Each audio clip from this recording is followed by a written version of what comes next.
శ్రీవత్సవక్షః శ్రీవాసః శ్రీలోలః శ్రీకరగ్రహः శ్రీమంతః శ్రీనిధిః శ్రీజ్యః శ్రీనివాసः సదావతి.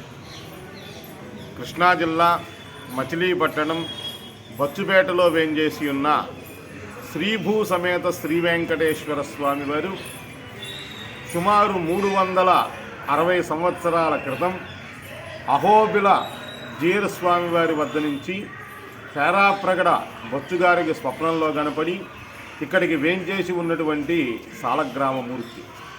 ఆ మూర్తికి అనునిత్యం వైఖానస ఆగమోక్త ప్రకారంగా అర్చనాది క్రతువులన్నీ కూడా జరుగుతూ ఉన్నాయి.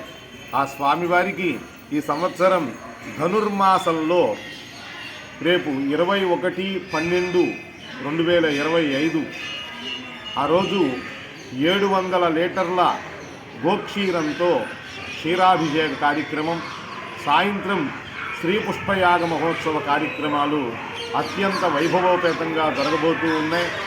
ఆ రోజు ఈ యొక్క అభిషేక కార్యక్రమం పూర్తయిన తదుపరి సువాసినులు చేత 500 మంది పుణ్య స్త్రీల చేత అందరి చేత కూడా చక్కనైనటువంటి విష్ణు సహస్రనామం, లక్ష్మీ సహస్రనామం, లలితా సహస్రనామం, హనుమాన్ చాలీసా ఇత్యాది అనేకమైనటువంటి పారాయణ కార్యక్రమాలు, నీరాజన మంత్రపుష్ప వినియోగాలు, పుష్పయాగ మహోత్సవం ఇవన్నీ కూడా వైభవోపేతంగా వెంకటేశ్వర స్వామి వారికి సాలగ్రామమూర్తి అయినటువంటి పరమాత్మకు జరుగుతూ ఉన్నాయి. పట్టణంలో ఉన్నటువంటి భక్తులందరూ కూడా వచ్చి ఈ కార్యక్రమంలో పాల్గొని అభిషేకాన్ని తిలకించి అనంతరం పారాయణలో అందరూ కూడా పాల్గొని పారాయణ చేసి తదుపరి పుష్పయాగం సాయంత్రం జరిగేటువంటి మహోత్సవాలన్నింటిలో కూడా ఉదయం నుంచి సాయంత్రం దాకా అంగరంగ వైభవంగా జరగబోతూ ఉన్నటువంటి కార్యక్రమాలలో అందరూ కూడా పాలు పంచుకోవాల్సిందిగా కోరుతూ ఉన్నాం. ఓం నమో వెంకటేశాయ.